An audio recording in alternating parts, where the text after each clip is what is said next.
It started with a punch. No warning, no build-up, just bam. Right in the middle of the church lobby.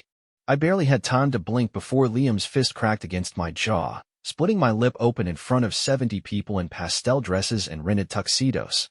"You son of a bitch," he shouted, voice shaking. "How could you?" Then another hit, this one to the cheek. I stumbled back, dazed, tasting blood, the sound of gasps and confused murmurs echoing in my ears. Someone screamed. One of the groomsmen grabbed Liam by the arm and yanked him away. The smell of cologne, flowers, and old carpet mixed with the copper in my mouth. I didn't even get a word out. Not one damn word. I just stood there, bleeding and stunned, trying to understand what the hell just happened. And then it hit me, Ella. My childhood best friend. His bride-to-be. My first instinct was to look for her. I scanned the hallway like I'd see her face and somehow everything would make sense. But she was gone. Someone muttered he slept with her. Another voice, sharper, said, "It's true." Liam saw the texts. Texts? What texts? I got pulled aside, pushed out the side door of the church by someone I didn't recognize. A few people followed, half curious, half repulsed. I heard someone say "fucking homewrecker," and for a second I actually looked around like they were talking about someone else. That moment, that disoriented, heart-hammering second, I felt my whole world tilt sideways. At urgent care, the nurse asked if I wanted to press charges. I said no. I didn't even know what I'd be charging him with. Ruining my life? Later that night, while I held an ice pack to my face, a text from my dad came through. "Wedding's canceled. You've got until the end of the day to clear your stuff from the house." I remember laughing. Just this dry, cracked laugh that didn't sound like mine. I hadn't even lived at my parents' place in over a year, but I still had a few things there, a box of old journals, some books, a beat-up guitar I never got around to selling. Didn't matter. To them, I was already gone. I showed up anyway, limping a little, lips swollen, jaw stiff. Mom didn't say anything when she opened the door. She just stood there, arms folded across her chest, like she was bracing for an earthquake. Carter, my younger brother, was the one who shoved the garbage bag into my chest. "Take your shit and go," he said. "You're lucky he didn't kill you." I stared at him. "What are you even talking about? I didn't do anything." He stepped closer, his face tight with disgust. "You fucked Ella. Don't act like we're all stupid." "No," I said, voice low. "I didn't. I swear to God, Carter." But they weren't listening. They'd already decided. Dad stood in the hallway, staring at me like I was a stranger. "Just go, Nick." I wanted to fight. Wanted to scream. To ask for proof, anything. But something in their eyes told me it wouldn't matter. So I left. I remember walking out with that black plastic bag full of pieces of my life. And I remember thinking, this can't be real. It felt like I'd stepped into someone else's nightmare. That night, I called Ella. She picked up on the second ring. "Are you out of your fucking mind?" She snapped. "You're calling me now?" "I didn't do anything," I said. My voice cracked. "I don't know what's going on." "They think that we slept together?" "Yeah, I know," she spat. "I've been getting messages all day. My sister blocked me. My mom told me I'm not welcome home. And you're calling me like we're on the same side." I was stunned. "You think I did this to you?" "I don't know, Nick. That's the thing. I don't know anything anymore. One second I'm putting on my dress, and the next I'm being accused of blowing up my fiancé's life with my childhood friend." We both went quiet for a second, breathing heavy, angry, terrified. "I didn't touch you, Ella," I said. "Not like that. You know that." "I know," she said softly, then her voice caught. "God, I know. But I don't even know who to trust anymore." I sank down on the edge of the motel bed. Same. We didn't talk again for a few days. When we did, it was calmer. Less yelling, more trying to put the pieces together. But every thread we pulled led nowhere. No photos. No texts. Just vague references. Hearsay. People who claimed they saw something, but never said what. It didn't matter. Everyone believed it. Liam blocked me. My mom ignored my calls. When I tried to talk to Ella's parents, they told me to lose their number. I even got kicked out of my favorite coffee spot. The guy behind the counter just shook his head and said, "We don't serve guys like you. Guys like me." Ella eventually lost her job. Her boss was friends with Liam's uncle. Word spread fast. We both decided to leave town. Start over. Separate states. Separate lives. But not separate pain. We stayed in touch. Quietly. Emails mostly. It felt safer that way. Detached. Like we were both writing from another universe. The last message I sent her that year just said, "I hope you find peace." "I really do." She replied, "You too, Nick." And that was it. End of story. Or so I thought. It wasn't peace I found after leaving town. Not at first. For a long time, all I had was silence. And silence is cruel when your whole identity's been shredded by a lie no one will even bother to explain. I landed in Seattle. Not because I had some grand plan, but because I got in my car and just kept driving until my hands stopped shaking on the steering wheel. I picked a cheap apartment off Craigslist, top floor, no elevator, a view of an alley, and a dumpster. Perfect. The first night I slept there, I left the lights on. I don't know why. Maybe I was afraid the dark would remind me of how empty things had gotten. Maybe I was just afraid of hearing myself think. I got a job at a print shop. Minimum wage, no benefits, but it was quiet and nobody asked too many questions. I kept my head down, said little, ate frozen dinners, drank a little too much, and disappeared into my own shadow. Then Molly happened. We met in the weirdest way. I bumped into her in a grocery store aisle while trying to reach for the same jar of peanut butter. She laughed and said, "That's the third time this week. You stalking my grocery list, or what?" I didn't know how to respond. I hadn't laughed, really laughed, in months. But she had this warmth about her, like standing near a campfire on a cold night. Familiar. Safe. We started bumping into each other on purpose. Walks. Coffee. Late-night ramen. Eventually, she asked me if I wanted to come over and watch Jeopardy. I said yes, even though I was scared to death of what would happen if someone good got too close. One night, maybe 2 months in, I told her everything. Not the polished version. Not the short summary. The raw, ugly truth. I told her about Liam. About the wedding. About Ella. About being disowned. About the silence, the motel room, the years of shame. I expected her to pull away. To nod politely, then slowly fade out of my life. But she didn't. She just sat there, eyes wide but calm. No judgment. No pity.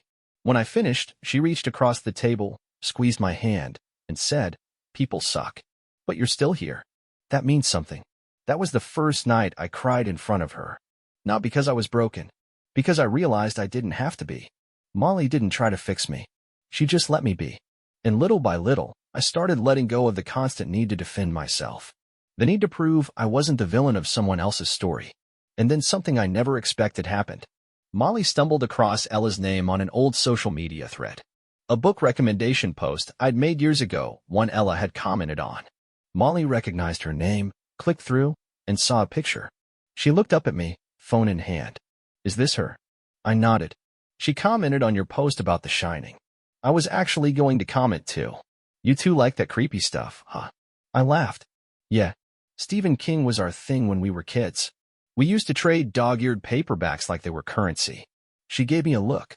"Do you think it'd be weird if I reached out?" It took me a second. Honestly? Probably. But you could try. And she did. To my absolute shock, Ella replied. They started messaging, then texting, then Zoom calls. And somehow, without even meaning to, they became friends. They talked about books, about awful bosses, about grief, about growing back from nothing. I didn't interfere. I didn't join the calls. But I listened from the other room sometimes, not on purpose, just quietly curious. It was surreal hearing Ella laugh again. It had been years, but it wasn't the same laugh from before.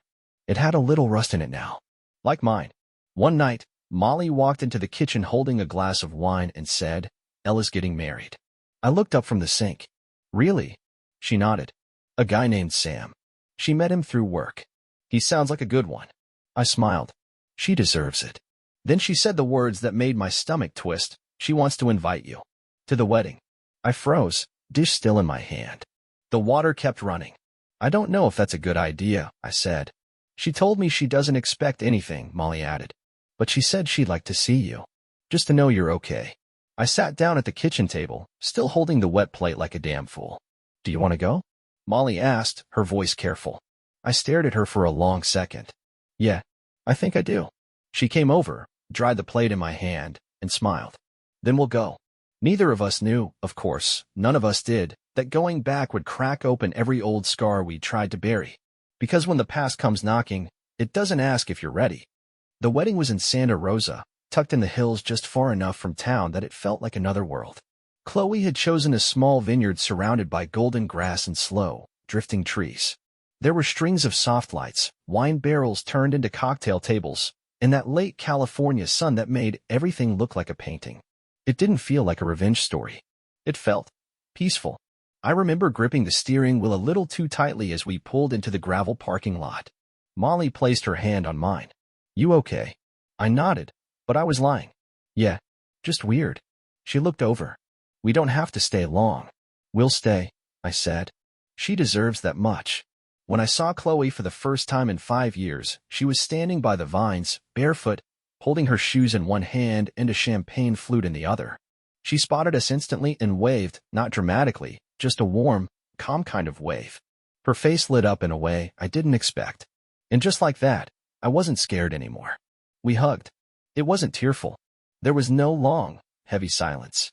Just this quiet understanding between two people who had survived the same storm and finally found dry land. "You look good," she said, smiling. "Better than the last time I saw you." "You look better," I replied. "No bruises." She laughed, and damn, I'd missed that sound. Molly joined the conversation like she'd been part of it all along. The three of us stood there for a few minutes, just catching up, the past unspoken but not forgotten. Chloe's fiancé, Sam, came over, and I'll admit, I was skeptical. But he shook my hand firmly and thanked me for coming. And I believed him. That man cared about her. I could see it in the way his eyes softened when he looked at her. For the first time in a long time, I felt happy for her. Not just polite, surface-level happy. Real happy. The ceremony was beautiful. Short, honest, a little clumsy in the best way. They laughed through their vows. Sam cried.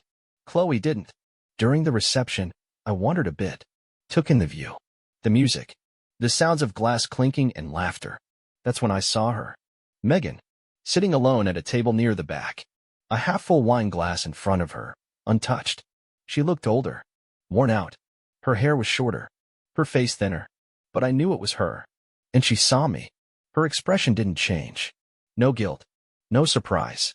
Just a flat kind of stare. Like she'd been waiting. I didn't approach her. Not there. Not on Chloe's day. But the sight of her cracked something open in me. Something I hadn't realized was still raw. Later that night, after the dancing and the cake and the tearful toasts, I found Chloe again. I saw her, I said quietly. Chloe didn't look confused. She just nodded. Yeah. I wasn't sure if I should tell you. She's around. I don't get it, I muttered. Why would she even come? Chloe sipped her drink. Sam's cousin is married to her sister. Small world. I shook my head. Figures. There was a pause.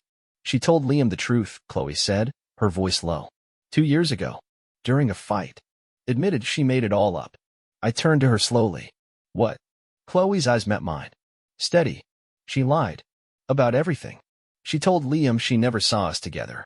Never had proof. She just wanted me out of the picture. I felt like I'd been punched again, not physically, but deep, right in the chest. She destroyed everything, I whispered. For what? A chance with him. Chloe shrugged. I don't think she even knew what she wanted. But Liam married her anyway. After the fallout.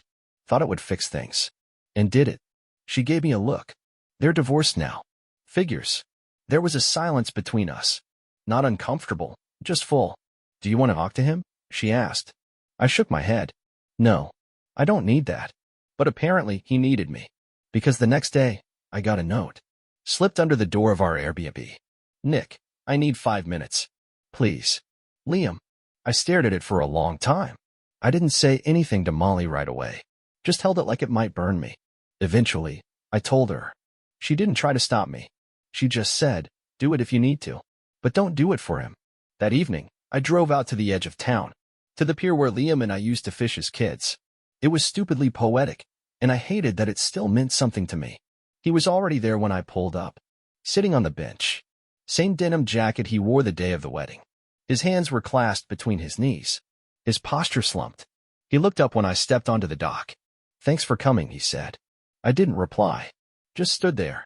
I was wrong, he said. About everything. You and Chloe. About who I thought I was. Who I thought you were. He stood slowly, hands shaking just a bit. I can't make this right. I know that. But I needed to look you in the eye and say it. I folded my arms. So why now? After all this time.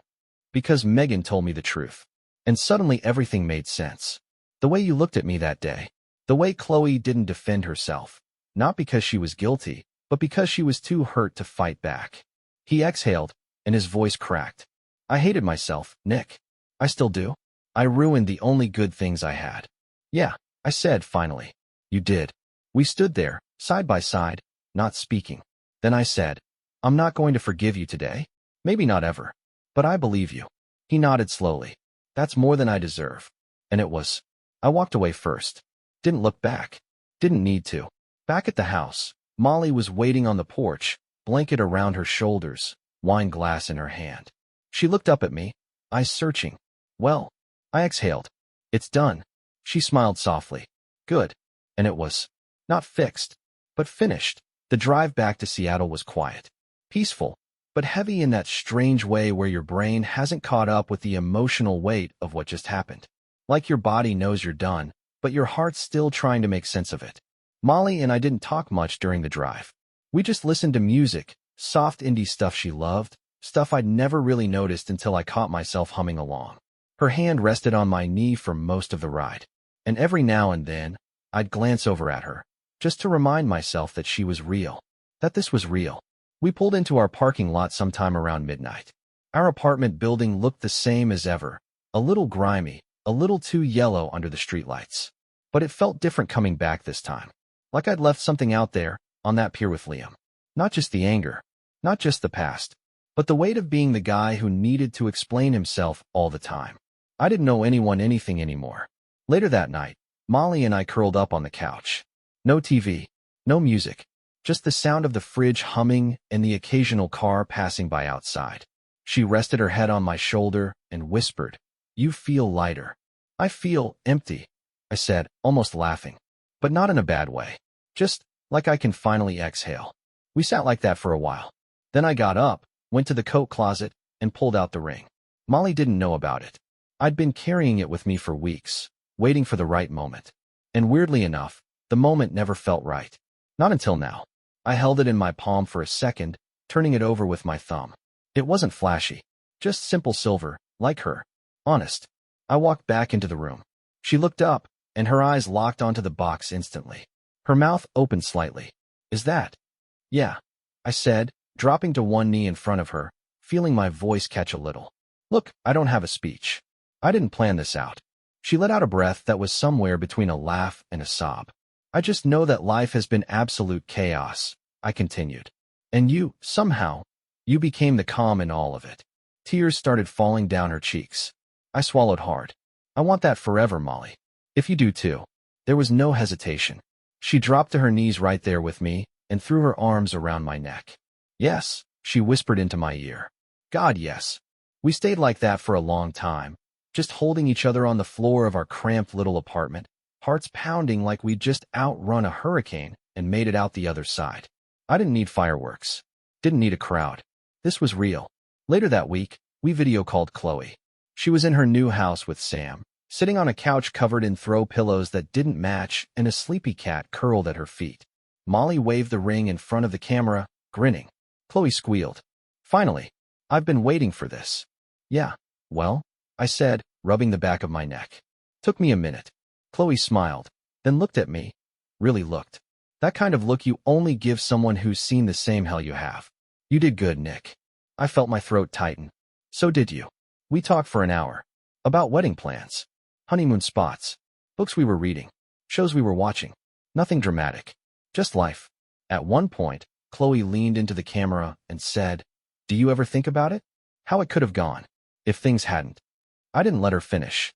Sometimes, I said, but I think we ended up exactly where we were meant to. She smiled again, softer this time. Me too. We hung up shortly after. And that night, lying in bed, Molly curled against my chest, I realized I wasn't scared anymore. Not of the past. Not of the future. Not even of being happy. Because for the first time in years, I was. It didn't erase the scars. Didn't fix everything. But it felt like healing. And healing, real, messy, honest healing, was enough. A few months later, we moved out of the apartment. It was bittersweet. Packing up that little place, the one with the loud neighbors upstairs and the broken stove knob we kept meaning to fix. The place where I'd relearned how to sleep through the night, where Molly and I fell in love, where I finally stopped feeling like a ghost in my own story. We found a small house just outside the city. Nothing fancy. 2 bedrooms, a crooked mailbox, a backyard that needed work. But it had light, real light, that spilled through the kitchen windows in the mornings and warmed the hardwood floors. It felt like a beginning. One afternoon, I stood in that empty living room, boxes still sealed, and looked around. Molly came up behind me, wrapped her arms around my waist, and leaned her cheek against my back. "You good?" she asked. I nodded slowly. "Yeah, I think I actually am." She smiled, kissed my shoulder, and said, "Welcome home." The wedding came 6 months after that. It wasn't big. We didn't want it to be. Just a handful of people who had earned the right to witness our joy.